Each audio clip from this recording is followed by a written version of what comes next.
Good evening, everyone. Welcome to this online event. We're really happy to have you. Welcome on behalf of the Impact Hub in Geneva, and welcome on behalf of the Global Network in of Impact Hub as well. Tonight, we you, Juan, from Unicef Innovation around fundraising. You are head of innovation, you're head of fundraising innovation, and we are particularly excited to hear your thoughts on how to push the barriers of innovation in the fundraising space, because at Impact Hub, and I think I speak for the whole community, we often face such barriers as well. And so particularly excited to hear from you. Just a word about Impact Hub. We are a platform to enable and empower anyone, being it private or corporate, to step up their own game on creating a more sustainable world through entrepreneurship and innovation. So particularly happy to hear your thoughts tonight, and I guess I hand it over to you, Judith.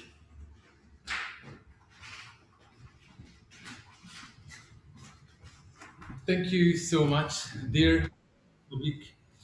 Hold on, we're still letting in lots of people online. This is our new reality with a lot of public here present at the Impact Hub as well as online. On behalf of Geneva, all these people coming in, welcome to all of you. You haven't missed much. Don't worry, we're still letting people in. Great to have you. Welcome, Juan. Es un placer, un privilegio. On behalf of Impact Hub Geneva and the team, also, I want to welcome you this afternoon. It's shiny and sunny outside, but I know that there's a lot of warmth also here at the hub tonight. And on a very personal capacity, as a son of someone who has been working for UNICEF for the past 25 years, I grew up with the Christmas cards. So I am, and I am a true believer of UNICEF capacity to inspire in an innovative way. So I'm thrilled to have you here tonight to also inspire us, to inspire our members, all the community online about how to innovate in terms of fundraising.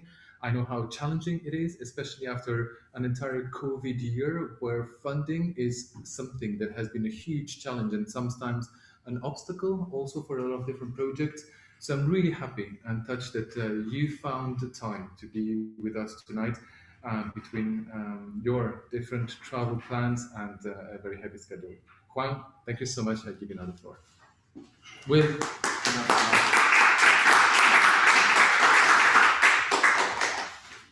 Thank you so much. Thank you particularly to Impact Hub for the invitation, and special thanks to Anna, who really took care of every single detail to organize this event. Let me start with a caveat. My area of focus has been private sector fundraising, and I've been fundraising for 25 years now.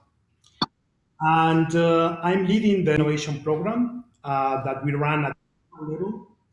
And our focus is actually to support more than 60 fundraising around the world on driving innovation. I have also the honor of being here with my colleague Haoin, that you may want to meet later.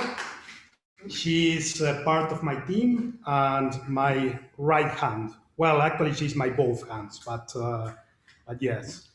So let me start with some bad news first. The world is quickly changing, but in fundraising, we are not adapting that fast. The SDGs are our north, as you know. The annual funding gap to achieve the SDGs by 2030 currently sits at $2.5 trillion yearly. The current approach is obviously not working. The non-profit sector contribution to SDGs is, of course, not the only one, but we can estimate an annual gap between half to $1 trillion per year. So imagine how big is the gap and how much we still need to grow just in order to contribute to the achievement of the SDGs. This is the main reason that urges us to innovate in fundraising, and this is from the delivery perspective when it comes to development or humanitarian aid. But from the potential donor perspective, we are very slow on adjusting our value proposition to their needs and expectations. And this is also concerning. Innovation is to turn an idea into a new solution that improves the previous results that we were getting before. And let's take a moment to review this definition. There are millions of definitions of innovation, by the way, but this is the one that we like the most. Innovation is to turn an idea into a new solution that improves the previous results that we were getting before without this solution, right? So it involves two things. It has to be new, but it also has to deliver results, and those results must be better than the previous results. Otherwise, we shouldn't consider that in an innovation. And of course, innovate at different levels. You can innovate at business model level. I would say the highest level of innovation. You can innovate at product level, so product innovation, or you can also innovate at process or let's say activity level. Okay, all of these are of course different kinds of innovation. But in order to close the that we have on funding SDGs, we need to focus on business model innovation, which could allow us not only to speed up funding growth, but bring donor experience to the next level. And this is as well critical. The main challenge that we have is that organizations are not shaped to do radical innovation. That's the critical challenge we have at the moment. Our main focus as organizations is to secure the impact and, of course, the quality of our programs. And funding innovation from fundraising isn't necessarily a top priority for any organization. We always struggle when it comes to negotiating how much money we reinvest on fundraising versus how much money we invest in programs. And then we have very demanding targets to raise money that we promise. So every year we go and we say, okay, so this is the need. We as fundraisers are taking the commitment to raise this amount of money, so we will secure the implementation of all of these programs or the most critical programs. So any dollar not being spent on proven fundraising activities will come as a high risk, right? Because you are in a way trying something without previous or proven results, and you don't know what will happen. So imagine in that mindset of having to make sure that you will reach certain targets, imagine how much room it could be for risking some of that budget towards innovation. And of course, taking risks is not part of our DNA. We have not been designed as organizations for taking risks. But we do a good job when it comes to incremental innovation. And this is important to highlight. And we continue to try to improve performance. And I think in this aspect, we are doing quite a fair, we are doing a good job, because we, of course, feel proud of what we do, we feel the commitment with the cause, and we, of course, want to improve every time that we try any fundraising activity. But what is the problem? That by improving our current business models won't be sufficient. And we won't make it ever to the gap that I referred at the beginning of my presentation. Well, I guess you may feel a bit depressed now, no? But not all are bad news. There are some great things going on. But let's start with a few trends affecting the way that we currently raise money for our organizations or our current business models. The first one, it is that there is a trend to centralize fundraising. So, said in other words, we are looking for fewer and more specialized agencies or experts running fundraising. That is one of the big trends. The other one is that the change in the funding model for fundraising activities is becoming a reality. So, as I explained earlier, what we did, or what we do actually in most of the organizations in the world, is when we are planning, we basically agree how much we can reinvest in fundraising and how much it will go to programs, right? This year, in February, we launched a new uh, funding mechanism, which is a bond together with the World Bank. And for the very first time in history, now we are funding our fundraising activities through private investors. So these are people or companies who are investing in this bond, which will pay back with a small interest. And we use this money to actually invest in fundraising. This will be a radical game changer. Now it's for Unicef, but I hope that very soon this will be available for most of the organizations. The other big trend affecting our current business model is called value exchange.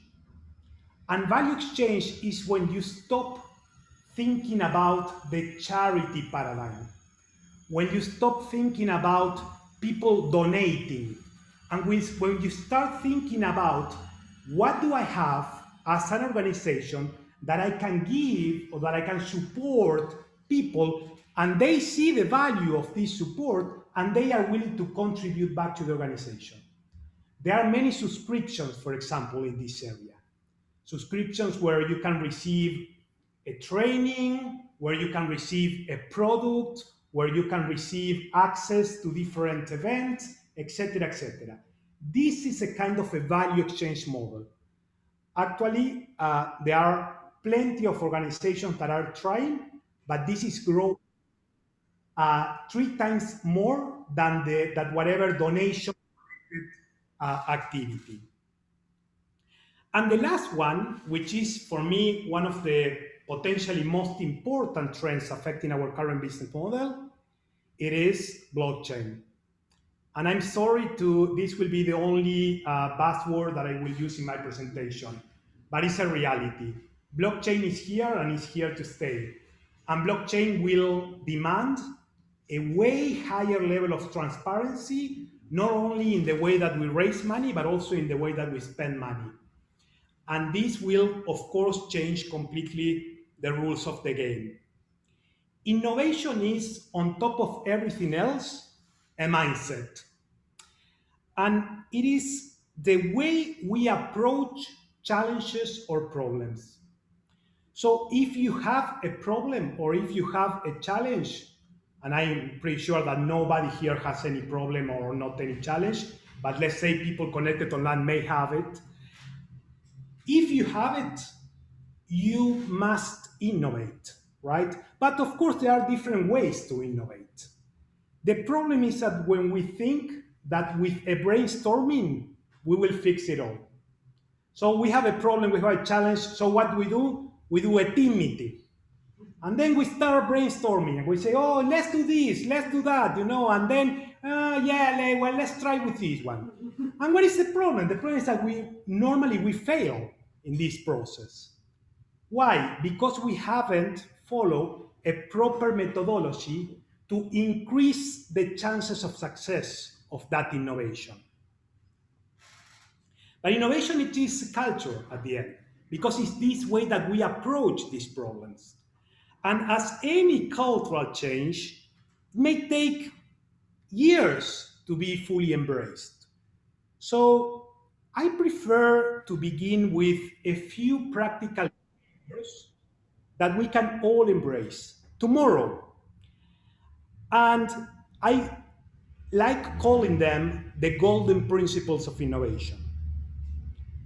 So which are these golden principles?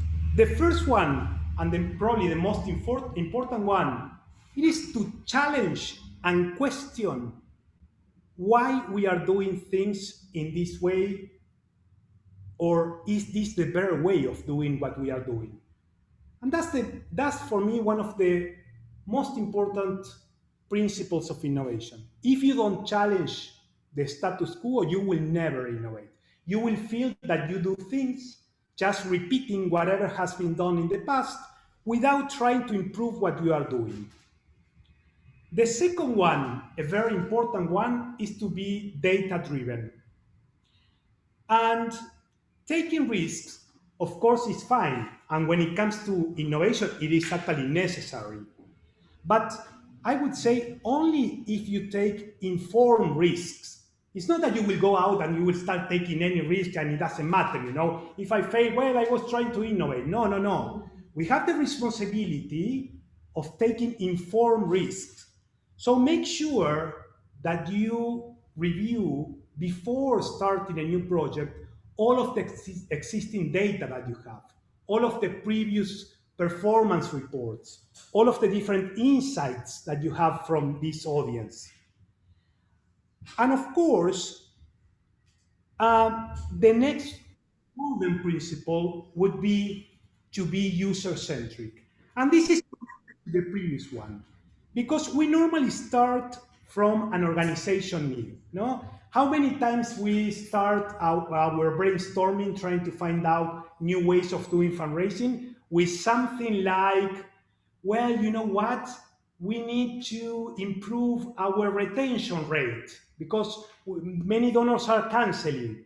So what we should do? Oh, let's improve the creatives. No, let's our web page because they are coming to the web page and not finding information. And we start like many assumptions of things that we believe that are important to our donors or to our potential donors.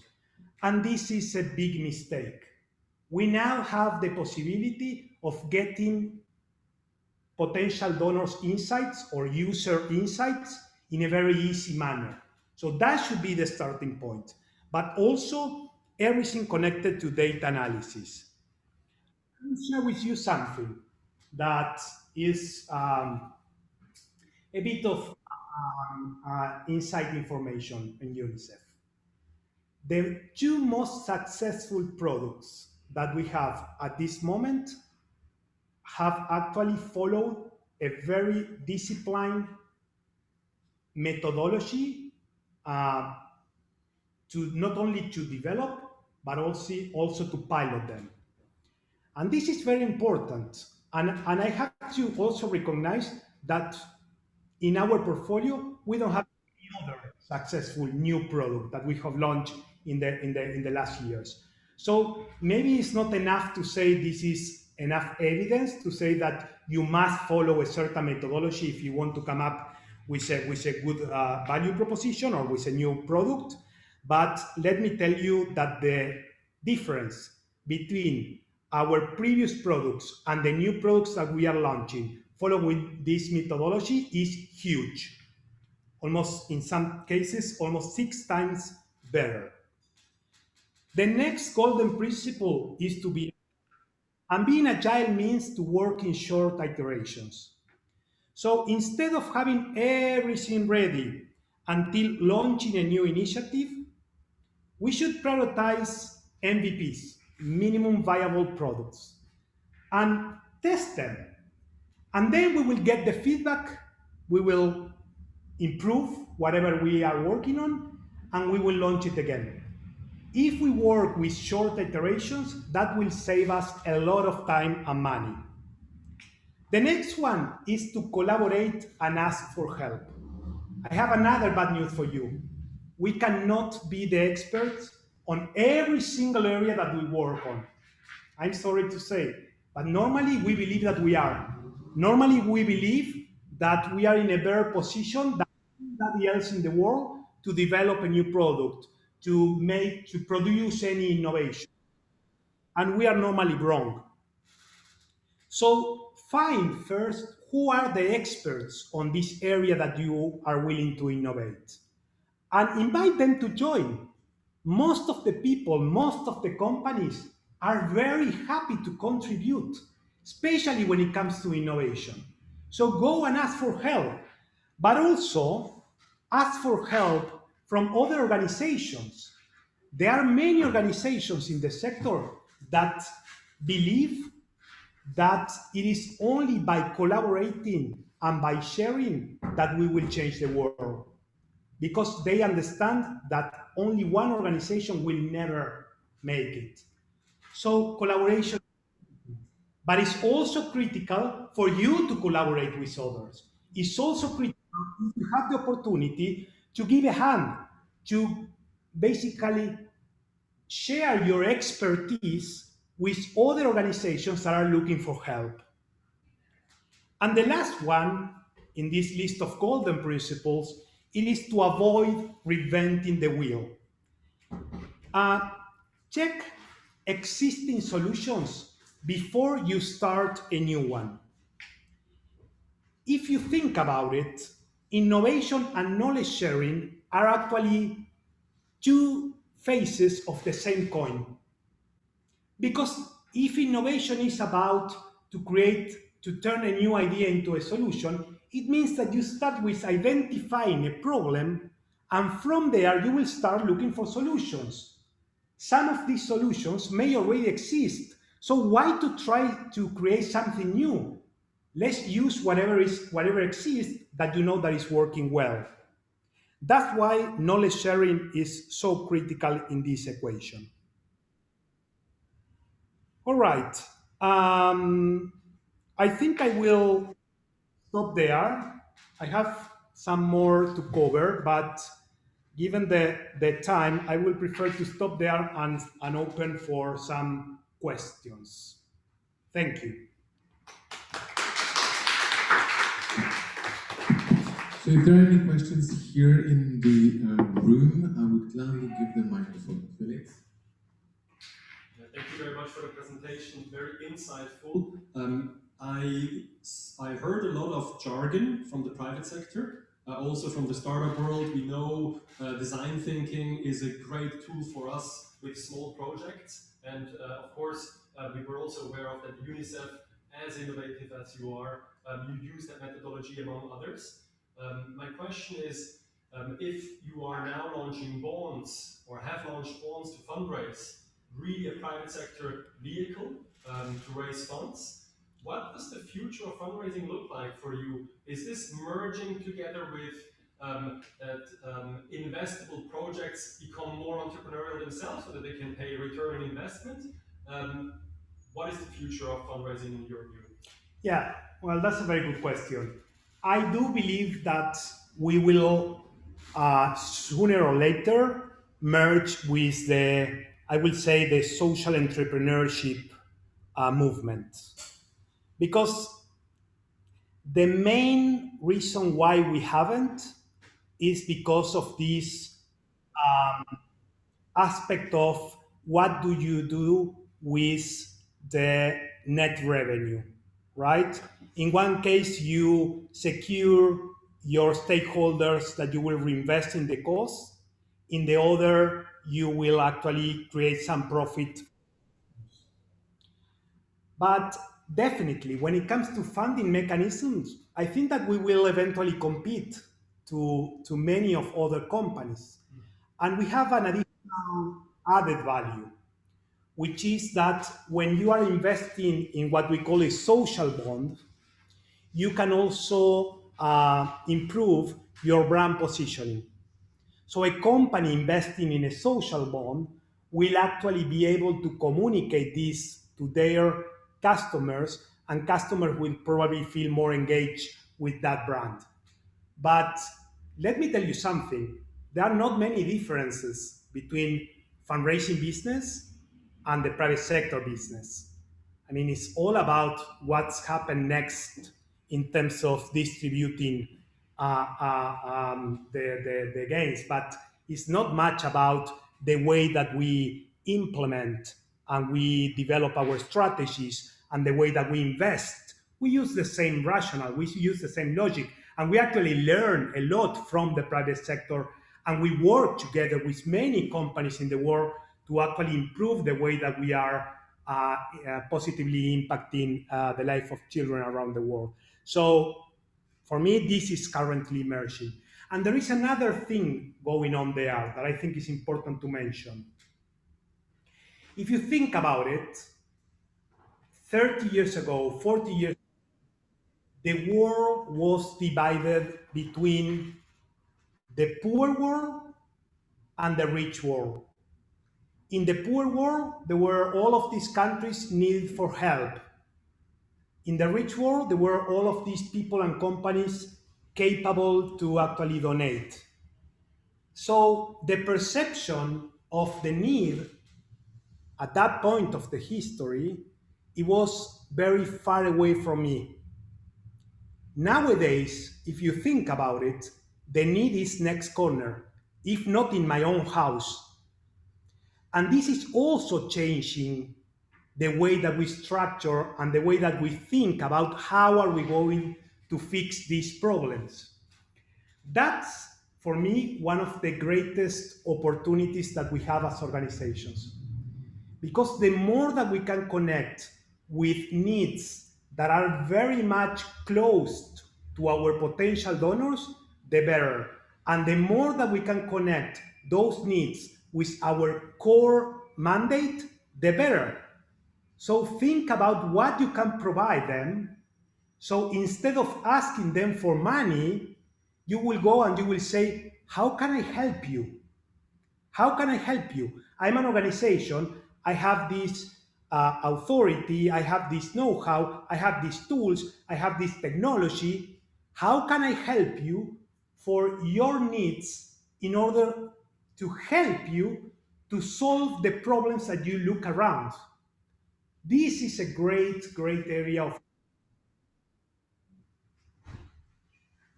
I'm just taking the two questions that are already in the chat. One from Liliana that says, what will this competition will be based on? So what will this competition will be based on? And the other question also from Mauricio, are there any methodologies you suggest to project ROI of being user-centric or of using any other of the approaches you suggested?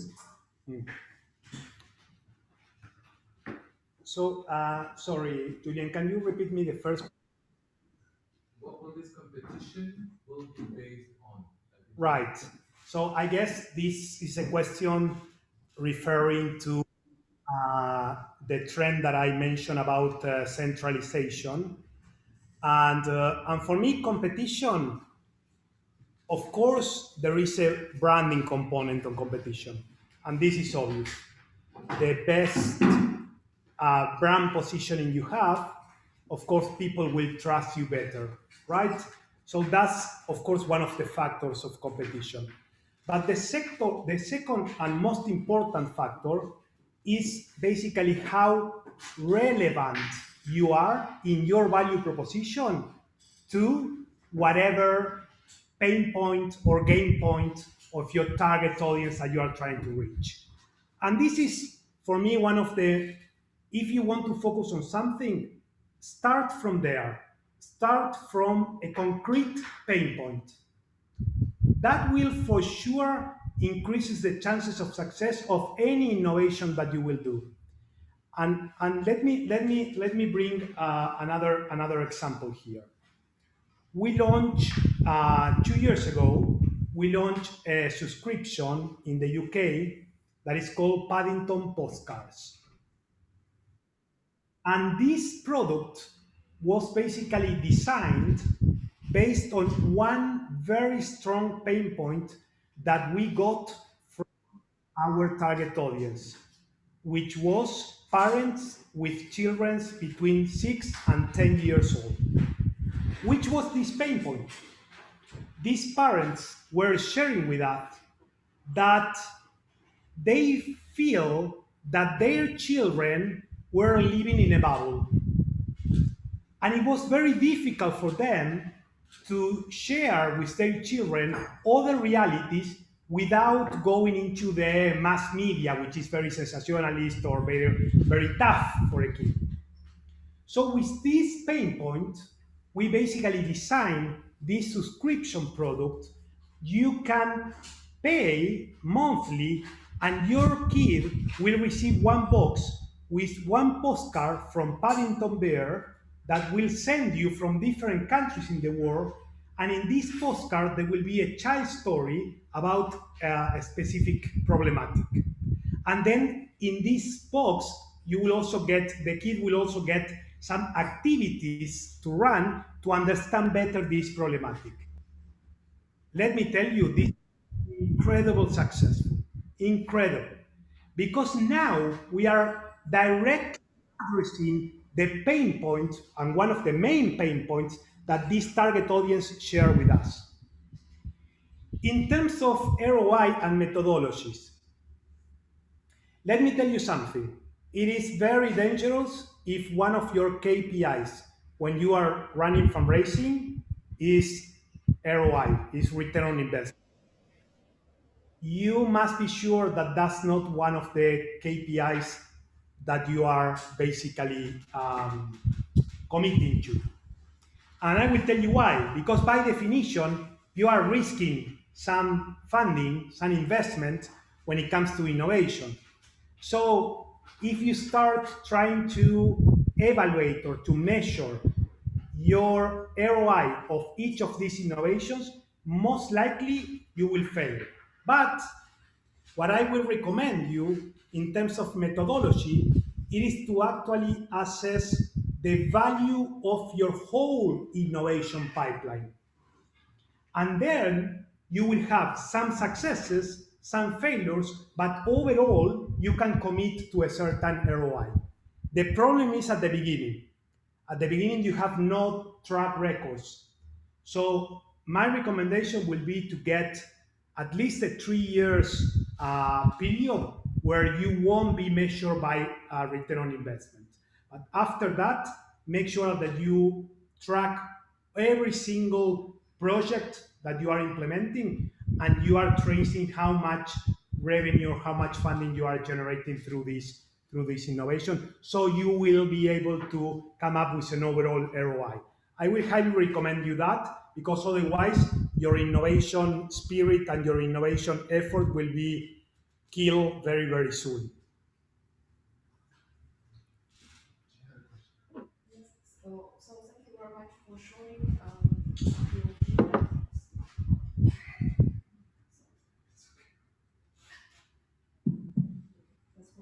So thank you very much for showing the first answer for the first question. And you said for private sector or in general, we need to understand the need of this company. And surely you already talk about should be local, should be also have relevance. So my question for you is, according to your experience, what is the need from this company? They are looking for visibility. What they are looking for, according to your experience? Yeah. So I will change a bit your question because for me it is rather than thinking. So ultimately, a company needs to maximize their benefits, no? So they respond to their investors, and that's fine. So my starting point will be, what can I provide as an organization to actually support your main priority? And of course, this main priority may have multiple sub-priorities, right? So the more that you can focus on which exactly are they priorities, business priorities, the better. And it doesn't really matter how much they declare that we want to be a company committed to the social sector and we will know our CRB and our social responsibility program is very important and critical for us. I mean, ultimately, the more that you can connect your offer with their, I would say, business priority, the better. I will give you one example. So when I was raising money, I was a fundraising director in Colombia, in Unicef Colombia, and we spent about a year and a half negotiating a partnership with one of the biggest banks there. A year and a half conversations. From day one, they said, we want to partner with you, okay? So that was great, you know? Then more meetings, coming back, one, no, this one, that one. You know what happened at the end? We had meeting one-to-one without all of the rest of the team, and I basically told the director of this area in this company, tell me what are your priorities. Tell me how the company is evaluating you, your performance, what are your targets, how they will evaluate you. And he actually shared this with me and basically explained that they have 4 priorities. One of these priorities was connected to how to activate credit cards that they had on hold. So there were many people requesting a credit card, but not many of these credit card holders activating the credit card. And I was like, that's it. Let's do a campaign, a joint campaign, where you call these people and you invite them to become UNICEF monthly donors, and in that way you will activate this credit card.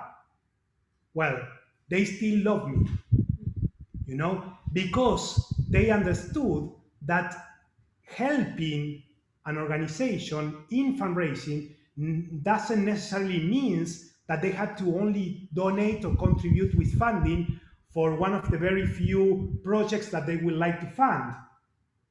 And the problem is that we are always compromising, because we are always trying to please the donor. And in this process, we are losing a lot of focus, a lot of efficiency, but especially a lot of potential impact that we can be delivering. So make sure that you understand their priorities first, their business priorities, and from there, start connecting the dots and thinking, what do I have in order to help this company to reach these priorities that they have?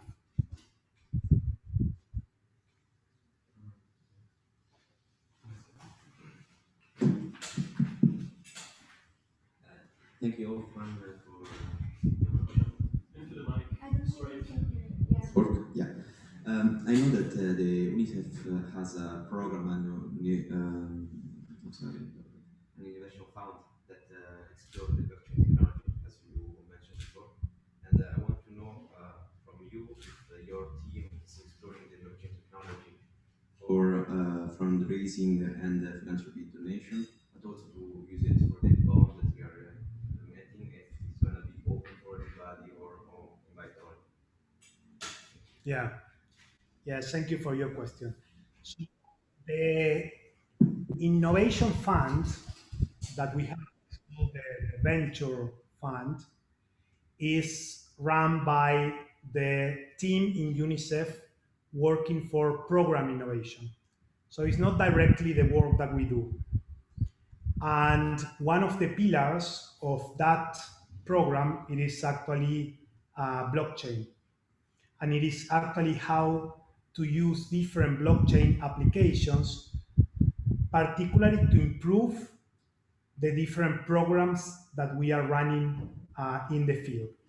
Okay, so if you have a project or if you have a startup, you will have to apply for this funding, and you will actually be able to get some funding, and you take the commitment that your solution or your service or your product will actually become part of the supply portfolio that UNICEF has in terms of solutions. So it's an extremely great opportunity because it's a fully win-win situation. You will not only get some seed funding, but you will also have the opportunity to become one of the partners of UNICEF, potentially at global level. In terms of this program, there is one specific fund that is called the Crypto Fund. And we have been pioneers on receiving donations in cryptocurrency. I believe nowadays we only receive Bitcoins and Ethereum, but potentially we will open for more cryptocurrencies. And the beauty of this crypto fund is that you as a donor, if you want to donate crypto, you can opt in to actually trace that funding. And you will have visibility until the end, until we spend this money. So what we are doing so far, because it's a bit complicated, no, and it's new to UNICEF. And imagine UNICEF is a very big and heavy organization, no, when it comes to policies, process, systems. So what we are doing right now is the money that we get in this crypto fund, we are actually using for funding other startups in this venture program. But in the future, as I said before, this is changing. And we will find a way to actually offer donors to trace their donations from beginning to the end. And this will be revolutionary. I have no sure. That's open to anybody. That investment fund is open to anybody. So anybody having a startup, it is basically invited to apply. You only need to make sure that your solution actually fulfill the criteria of the selection. There is one tip that I can give you. If you have a startup, and I know that in the Impact Hub there is a big community of startups, so this may be relevant to them. If you have startup and you are actually producing a product or delivering a service that is connected to one of the UNICEF priorities in terms of programs priorities, I will highly recommend you to first pilot your product or your service with one UNICEF office in one country, any country in the world, because that will be an easy entry point. And then you apply for this funding with this proven case. Instead of trying to go and say, yes, I can promise that my service will, or I can promise that this product is much better, you pilot this, and UNICEF is quite good on piloting different kinds of innovations. So that will be my tip. First start there, then move it into the funding.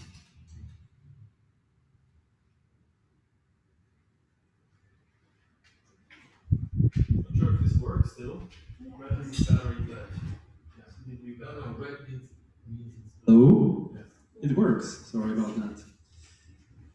You were saying at the very beginning, a mindset shift is ultimately what's needed inside an organization to prepare for a new type of fundraising. One thing that you shared with us was picking up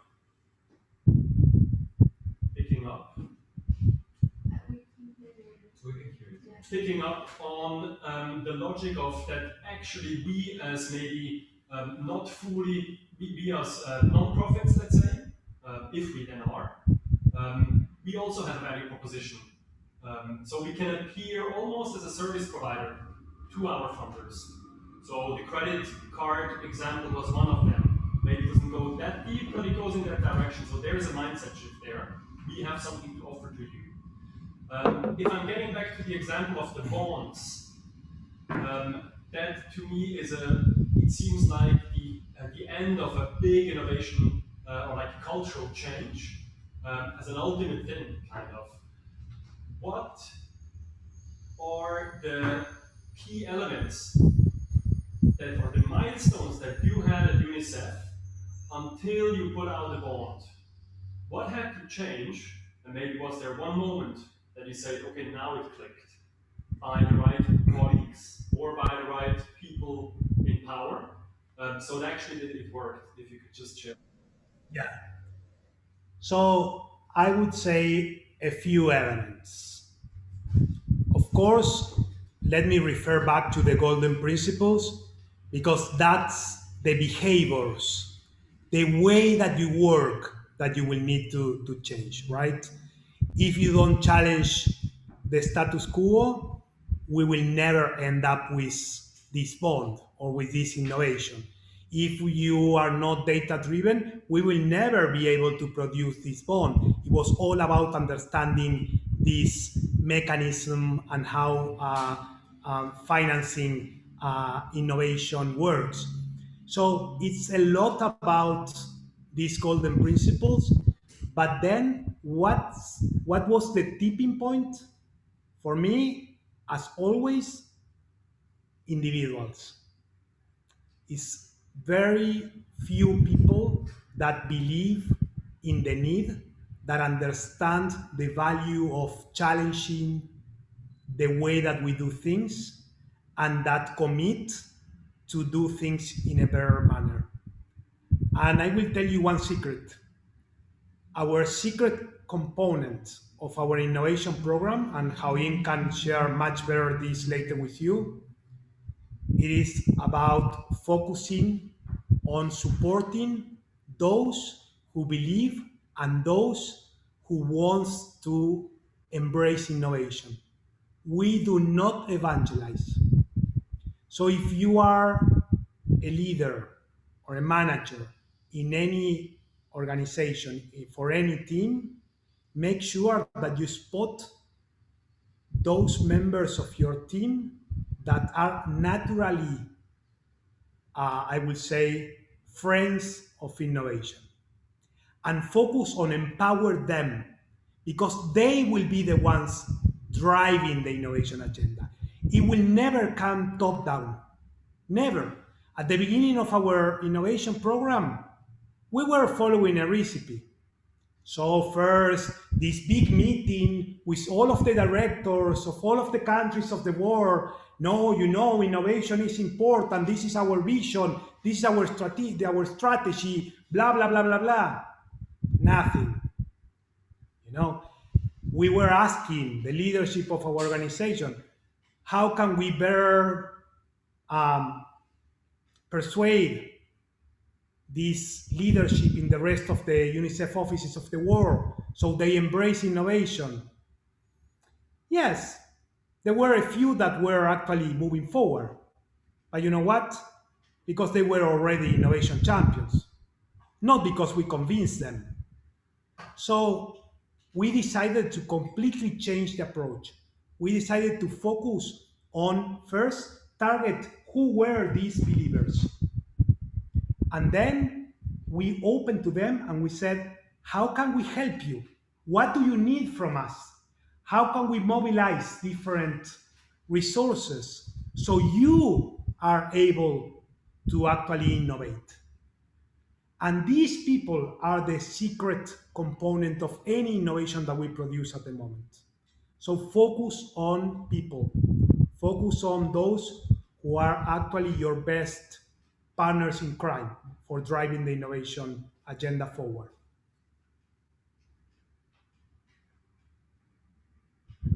We have different questions about the funding opportunity you addressed before, and basically how the COVID has impacted also fundraising in general compared to pre-COVID times.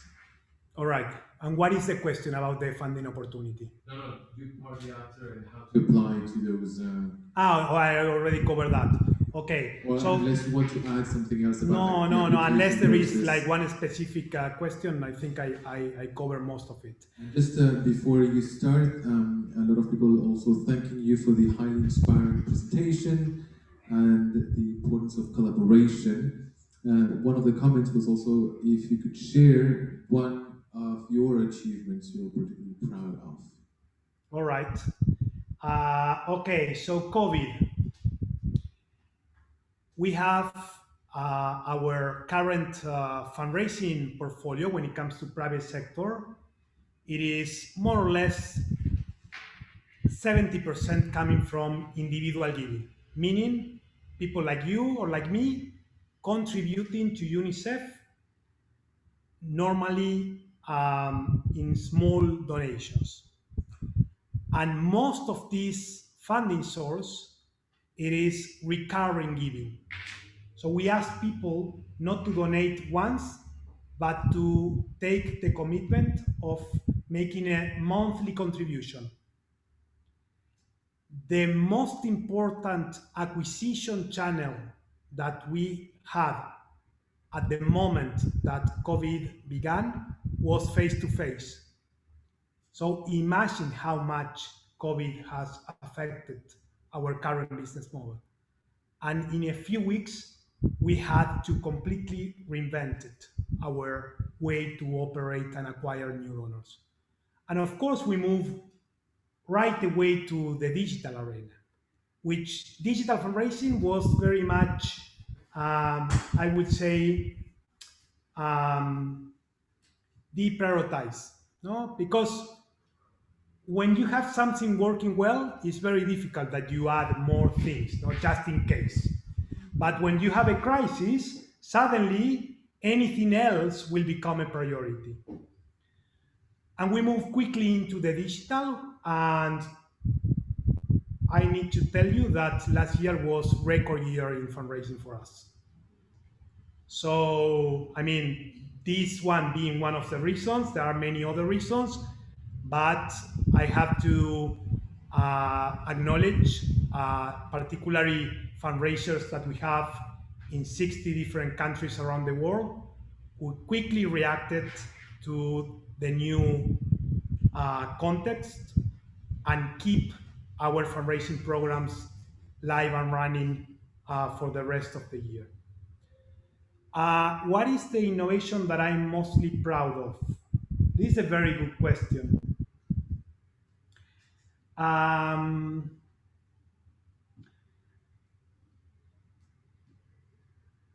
It's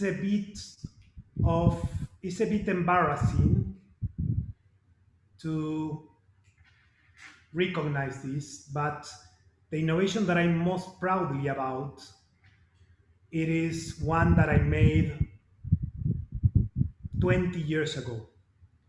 20 years ago, I decided to quit my job for Greenpeace and become a social entrepreneur. And I founded an NGO in Argentina. And this NGO, together with another very good friend that I have, we discovered that there was a big gap in the social sector, in the nonprofit sector in Argentina, when it comes to incorporating new tools and new technologies. Most of the nonprofits were using very old-fashioned technologies, and this was not helping them on being more efficient. And we decided to found this NGO, and from the very beginning, we understood that we had to design the NGO in a way that we secure the sustainability in the future. So what we did was, with the understanding that we will be providing support to all of these nonprofits, we also knew that some of these nonprofits were able to pay for this support. And we managed to design a very efficient model where we determine which nonprofits should pay how much for the service that we were providing. We also managed to partner with a nonprofit in the US, and at the beginning they were basically funding us through a grant. And we said, no, this is not sustainable. If we only are a cost center for this nonprofit, for this foundation in the US, they will stop funding as soon as they have any crisis. So what we said is, again, we came to them and we say, so tell us, how do you get funding? And they were, well, what we do is we offer organizations to post jobs opportunities in our website. And through this post, they pay for it, and we are funding all of our operations. We say, excellent. We will help you to get more nonprofits posting more jobs opportunities. And we basically started with a small call center in Argentina in the year 2003 that were calling US nonprofits in English to try to make them post their job opportunities in our website. We basically doubled the income of this nonprofit every other year. So imagine, they were super happy with us. But for me, that was an incredible innovation. Because at that point of time, if you were selling anything, being a nonprofit, it was really bad perceived. And it was not good. I mean, in terms of charity, nonprofits were charities, and charities is about mostly volunteers, and charities is most about doing helping others and not charging for something. And we had a lot of troubles with the taxes agency in Argentina. Many things that we need to went through. But I think it was a great innovation, and I actually feel very proud of that one.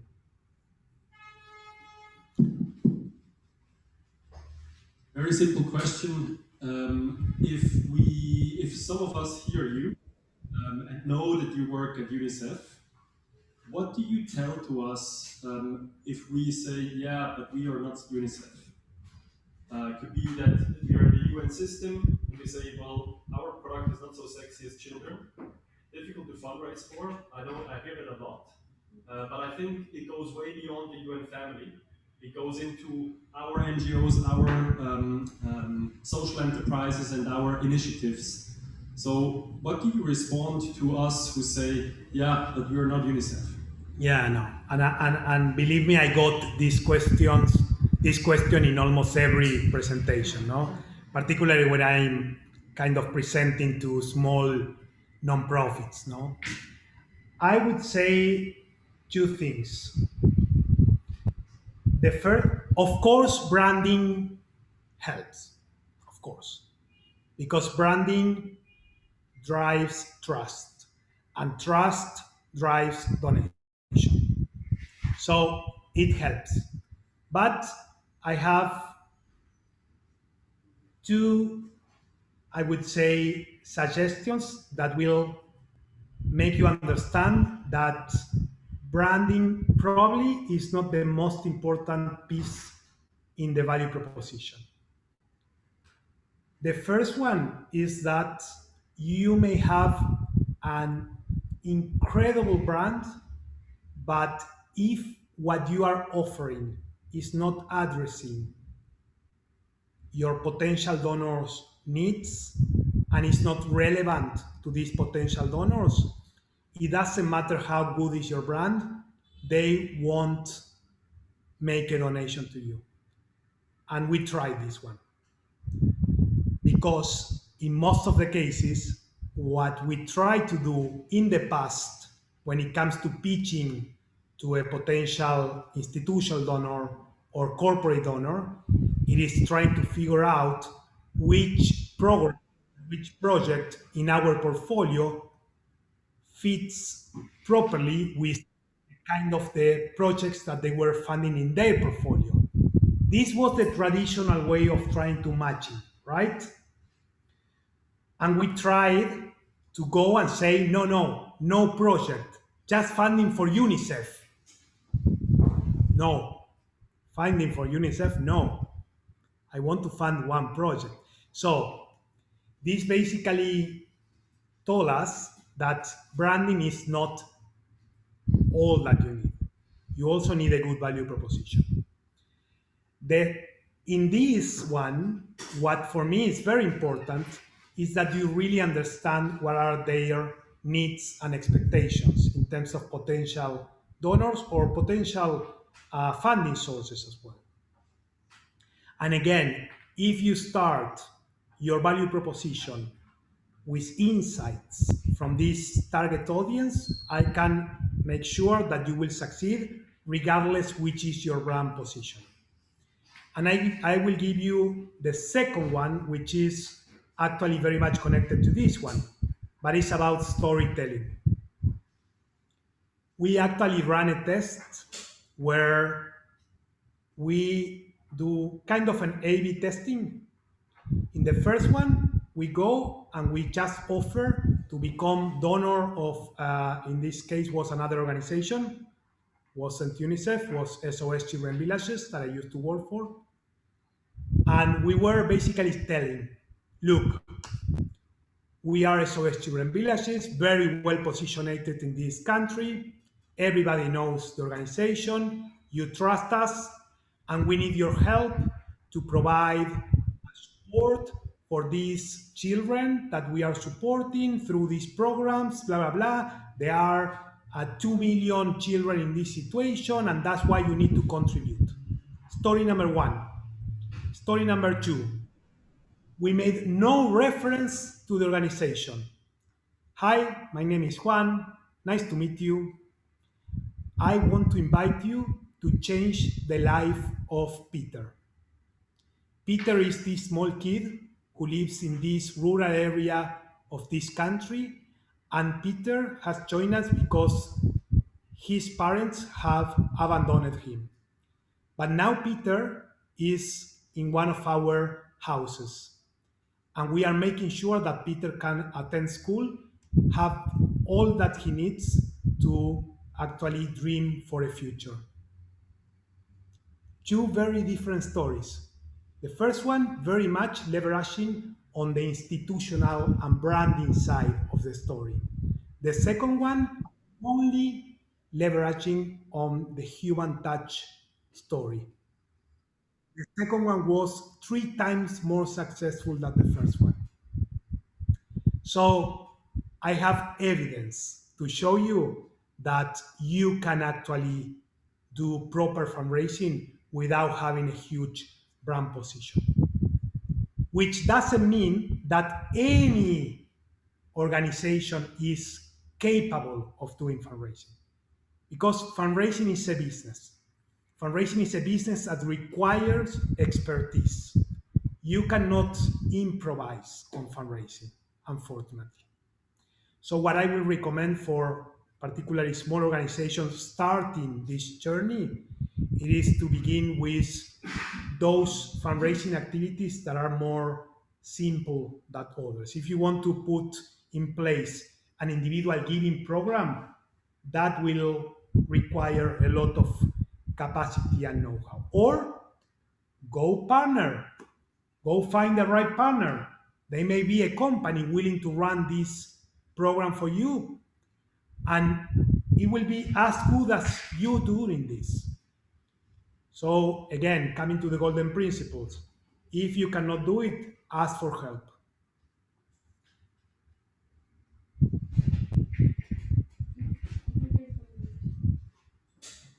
So,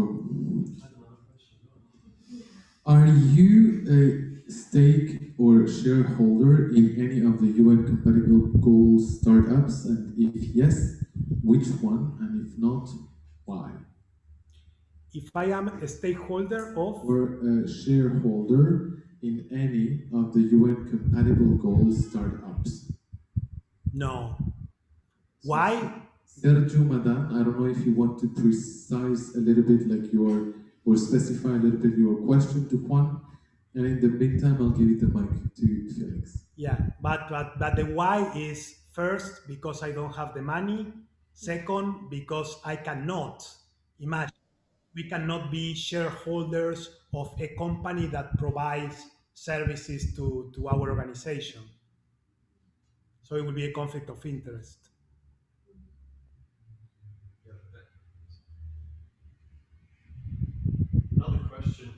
about the when I think of here what I heard from you, where the money comes from, 70% of small donors. You are a crowdfunding engine actually. So crowdfunding to social enterprises and social innovation is a really powerful tool, and we use it more and more precisely because we can share the story in the second type as you shared it with us. What's the difference between crowdfunding and the way you look at fundraising inside Unicef, or is it the same? So I would say that crowdfunding is more project-based, because the end of the crowdfunding campaign is to fund a project. The way that we do fundraising when it comes to individual giving, it is actually not earmark funding. So we are inviting people to join UNICEF as in some countries we call it a global parent, in other countries we call it a partner. We have different names in different countries. But the value proposition is that you become a member of UNICEF by contributing monthly, and in this way, money will go to where it's most needed. So it's twice better because we have free, basically, utilization of this funding, but also because these people keep donating. If we do a good job on communicating and engaging with them, they will keep donating for more than 10 years. So it's not a one-off campaign as you do in crowdfunding. The other difference is that we don't offer perks. What I know that works very well when it comes to crowdfunding is that you offer something in return. But maybe that's kind of an overlap with the subscription products that I was mentioning before. Maybe there is something there that is connected to the way that crowdfunding is working as well.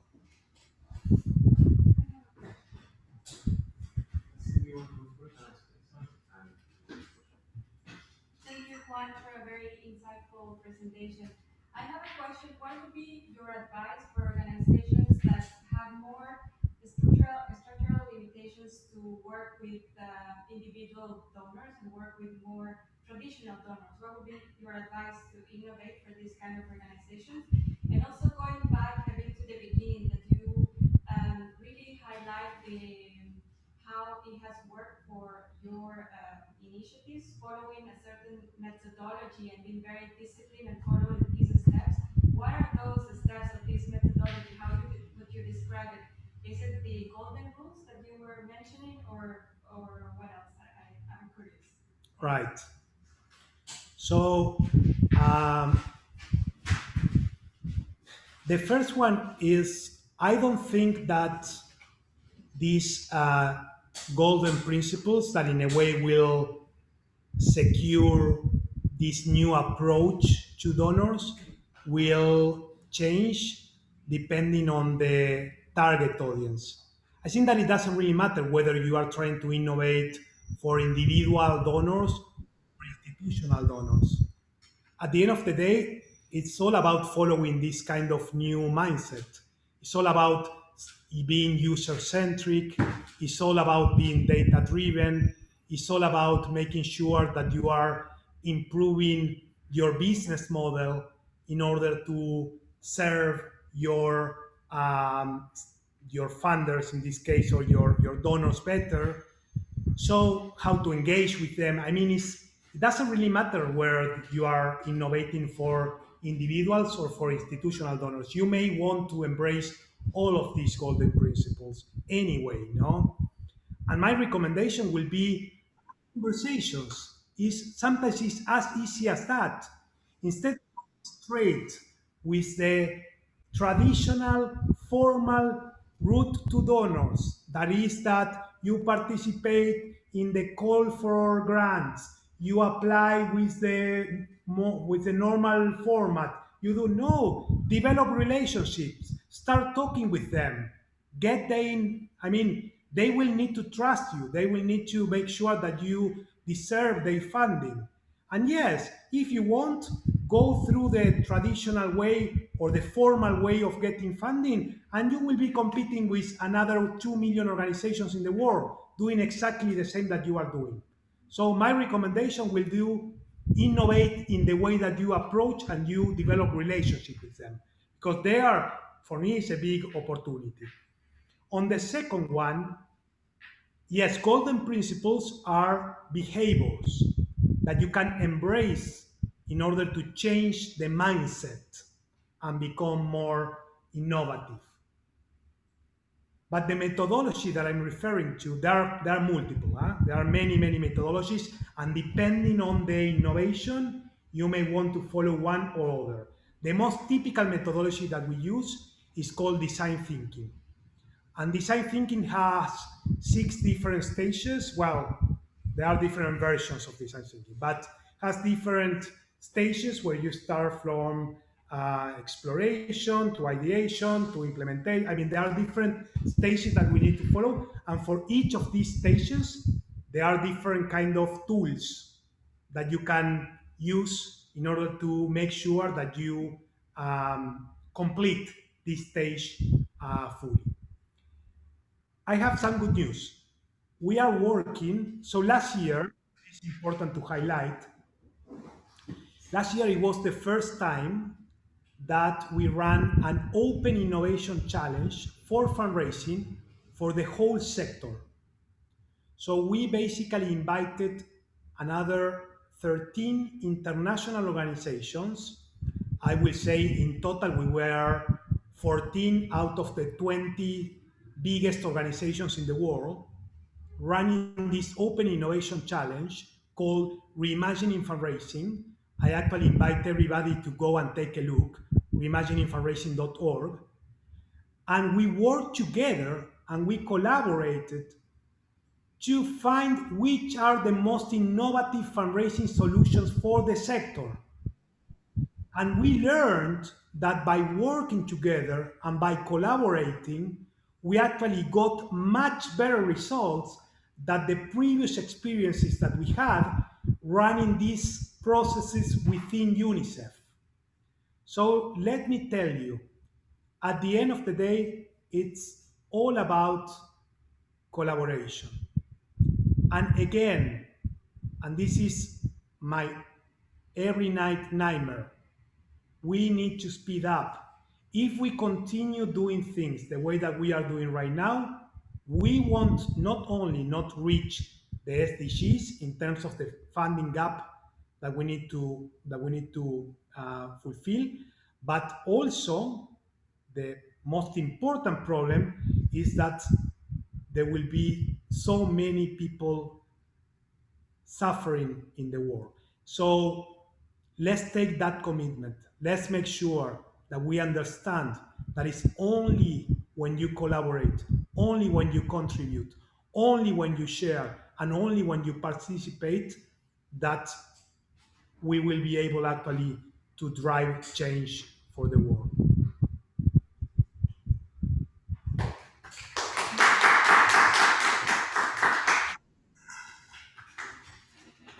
So we don't have any more questions online. I the audience here, we have any additional question? If it's not the case, I would like to thank you a lot, and I will give the floor to Felix before we offer a nice apéro to you, first of all, Juan, and then to our members here.